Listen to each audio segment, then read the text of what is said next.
one of the reasons I love what I do as a teacher is because of the students that are in the classroom. And Jason is an example of one of those students. He has organized this whole TED Talk, so I think we should give some credit where credit is due and give a round of applause for Jason.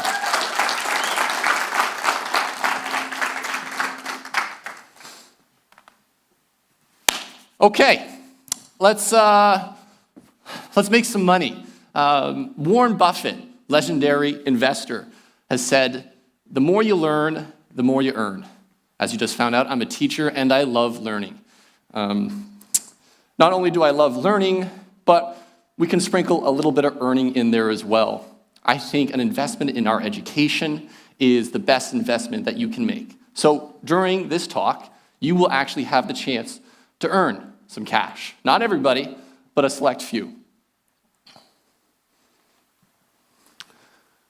Let's get into it. This is my library at home. It's a small library. And I just finished the book, The Obstacle is the Way, by Ryan Holiday. Highly recommend it. I love to read. I wish I had more time to read. 99% of Canadians and Americans are literate. Please raise your hand if you also love to read. Majority of the room, that makes sense. It's a Saturday and you're here at a TED Talk. That's awesome. Reading is one of the first things that are taught in school. That's why our literacy rates are so high. It's super important. However, there's a different feeling that we get when it comes to financial literacy. 25% of youth today don't have basic financial literacy skills. Not just kids, adults too. Whether you're a doctor, a teacher, a lawyer, people are having trouble reading their financial documents. Who wishes here that they learned a little bit more at a younger age in school? I see that everywhere I go. Today, I'm excited to talk to you about how there is more to financial literacy than just financial education. It starts with your money mindset. There's three main categories when it comes to the money mindset: your relationship with money, your values and your purpose that you give that money, and your behavior and your habits with money. At the end, I'm also going to go through some of my top tips, mindset tips and personal finance tips.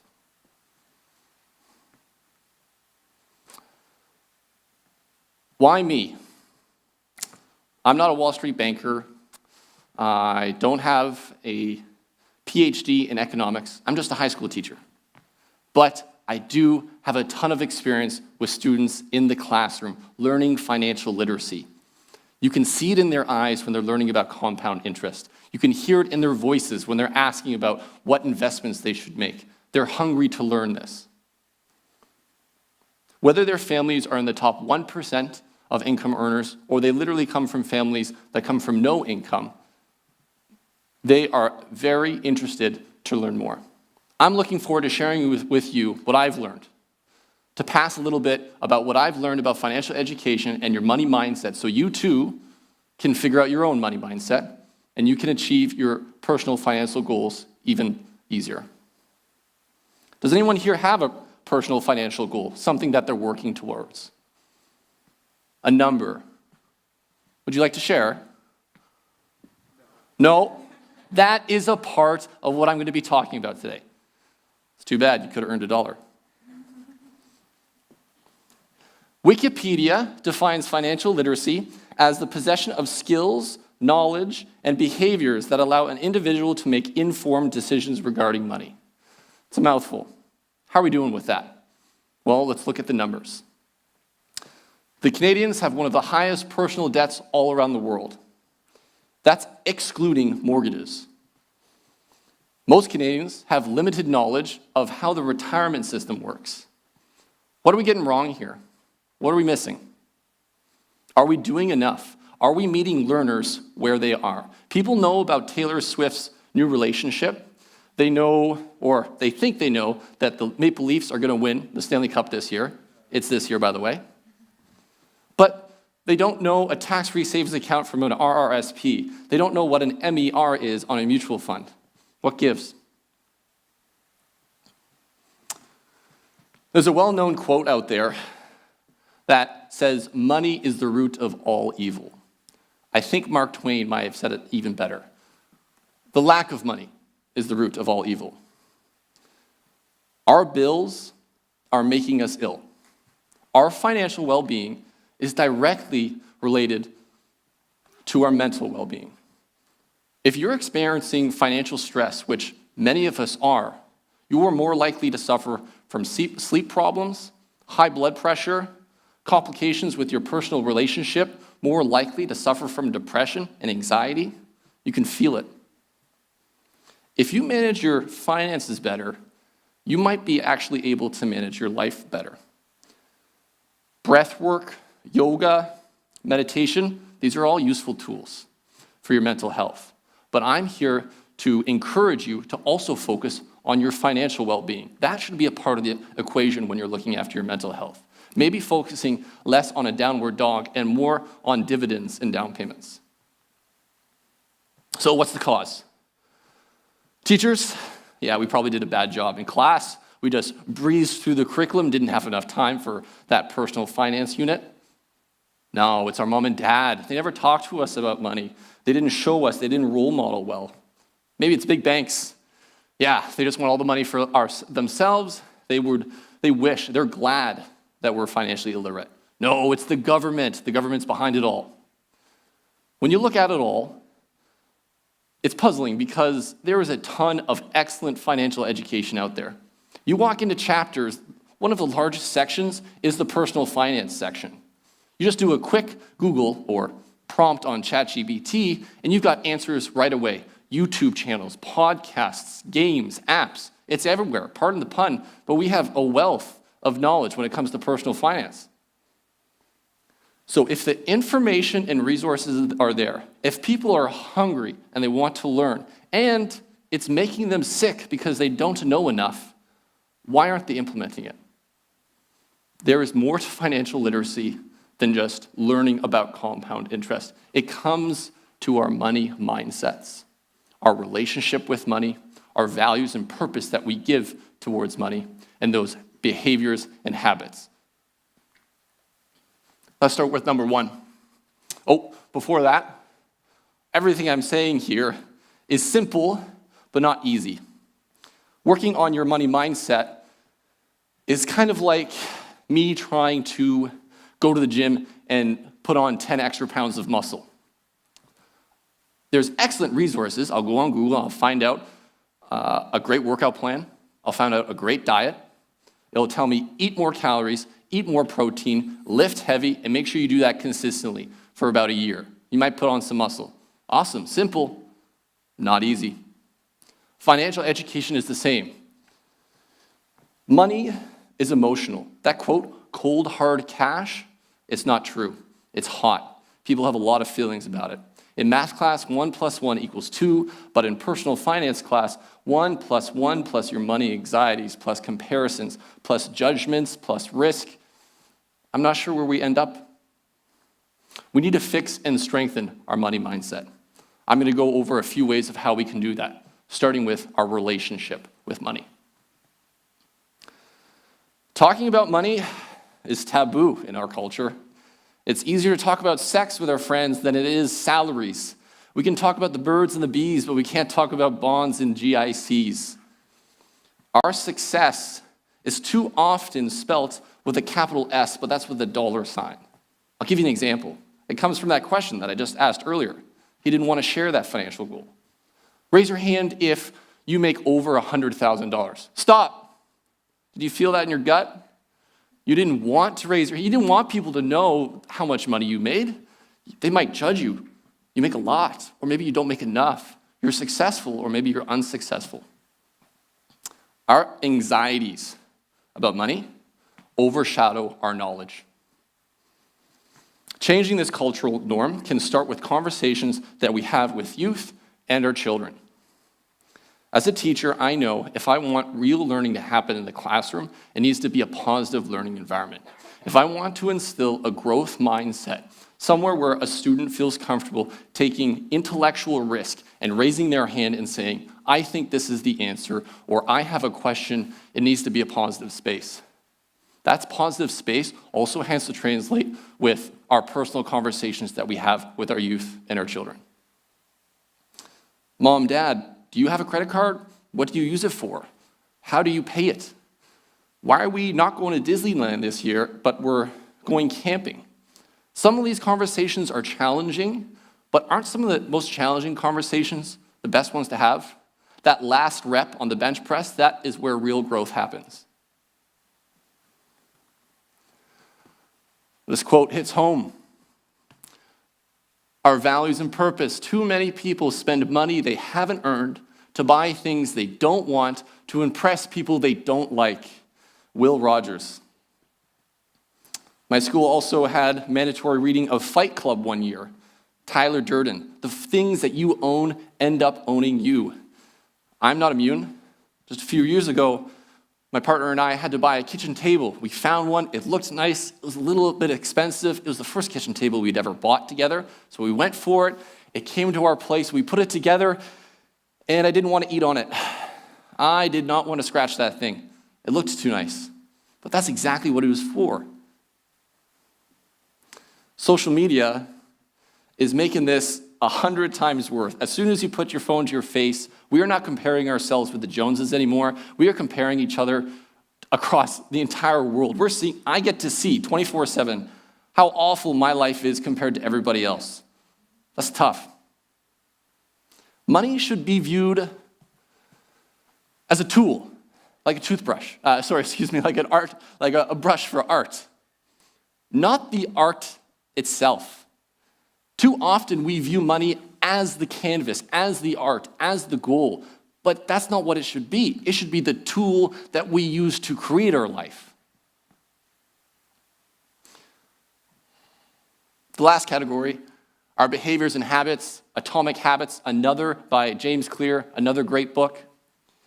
You do not rise to the level of your goals, you fall to the level of your systems. Behavior development, especially at a young age, is much easier than behavior modification. As the Nobel-winning prize economist Richard Thaler would say, sometimes we just need to nudge people in the right direction. We can make these choices, these behaviors, a little bit easier, a little bit more automatic. I'm going to now share with you my top 10 money mindset tips and personal finance tips that will hopefully help you achieve your financial goals by improving your money mindset, not just learning more about finance. My tips are going to be across the span of pretty much everything that money has to do. Your relationship with it, saving it, spending it, investing it, making it. Let's start with our relationship of it. The first two are pretty similar. It needs to be positive, and you need to have conversations often with your partners and parents. It's okay to talk about money. You talk about everything else. If it's a positive environment, for example, my partner and I, twice a year we have our finance business meeting where we go out to an amazing restaurant, we have a great time, but we also bring our finance notes and we talk about what are some of our, not financial goals, but our life goals that we're working toward. Because we know money is a tool to get us there. It's a fun time. It's not shrouded in stress and not wanting to talk about the latest thing that you bought and you might not make that next credit card statement bill. Number 3, do what you love. When you make money, and everyone here either makes money or is going to make money, there's a lot of ways to win in life. Pursue something that you're interested in. Because if you love it, you're gonna work hard at it. Because it doesn't feel like work to you. And when you work hard at it, you're gonna be good at it. And when you're good at it, someone's gonna pay you money to do that thing. Sometimes it's a lot of money. Whether it's teaching, making a hat, opening a little espresso bar downtown Toronto, pursue your passions. Saving money. Make it easy and automatic. Every time I get a paycheck, that money goes into my checking account, and that day, it gets reallocated to my debt accounts, to my investment accounts, and my savings accounts. At the end of the day, I only have 20% left of all the income that I got from that paycheck. I don't decide on how to use 100%. I made that decision a long time ago, and then it's automatic. It'd be tough to make these decisions on a regular basis. Christmas is coming up. Halloween's coming up. Friends' birthdays, trips, bachelor parties are coming up. I'll save more later. That's tough. At my school, we have study. It's mandatory. 8 to 10 every night, non-negotiable. Because we know if we gave you the choice to study, you probably wouldn't. Future spending. When people talk about saving for something, it's usually seen as a negative context. Oh, I gotta save this, I can't spend that. But you're forgetting something. The saving is you waiting to spend on something. It's your future spending, something that you're really looking forward to. You can get a little jacked up about that, about what you're gonna spend on in the future. We don't have to call it saving. It's future spending. Now we get to talk about the fun stuff. Spending money. Spend extravagantly on the things you love, the things you truly value. If you really love a good cup of coffee, get that Nespresso machine. If you really value going to the gym, get that awesome gym membership. But forget everything else. Spend money on stuff that you actually care about, and it will pay back. But if you start spending your money on everything just because of others are doing the same thing, you won't have enough money to spend on the things that you truly care about. I want you to spend money, but I want you to spend money on things that you actually want to spend money on. If you're having trouble deciding what that is, look at your bills. Look at your budget. Don't tell me what you value. I'll look at your budget and I'll tell you what you value. That's where your money's going. And some of us forget what we truly value. Sit down, look at your credit card statement or your bank account. Ooh, $500 in restaurants that month. Am I really wanting to do that? If you do, amazing. But if you don't, you can reallocate that a bit. Don't sweat the small stuff. Too often I hear that, all I have to do to afford a home is buy less coffee and less avocado toast. Don't think about the small stuff. It doesn't add up as much as what car you're going to buy, what mortgage you're going to get on a certain house. If you sweat the small stuff every day, it's going to burn you out. Bring your mental energy to those big purchases, those tens of thousands of dollars, those hundreds of thousands of dollars, those life insurance and policies. Yes, study those. But if you want to get a coffee at Tim Hortons every day, I think that's okay. Investing is what the students have most questions about. How did they become a millionaire in the stock market in 6 months?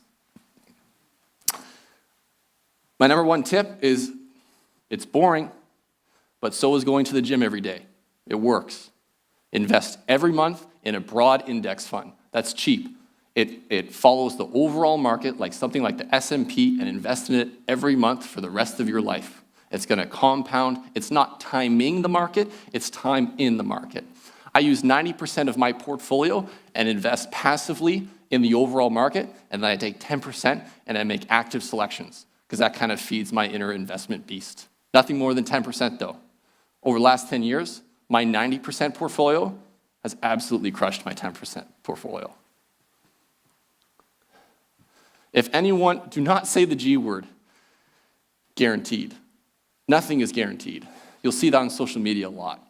If someone is telling you they know that the stock price is going to go, they know that if you open this drop shipping business, you're going to be making millions in just a few months, just smile and walk back slow.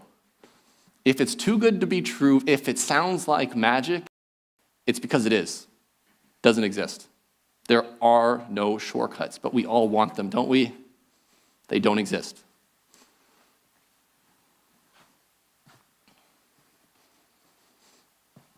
Our money mindsets, relationship with money, our values and purposes, our behaviors and habits. When we work on these, when we improve the health of our mindsets, we can improve our financial goals and our life goals. Sometimes there's unexpected rewards when you invest in your financial education. At the end of today's talk, my talk, maybe when we hit break time, few of these chairs have $1 a loonie underneath them. Don't look now, you won't be able to see it. It's all the way under. It's only $1, but it's not the amount that matters, is it? It's the values and the purpose that we give that dollar. When I put this dollar in here, it's a great sound. It's why I'm putting the money in here, not the money. In the end, it's not about the money.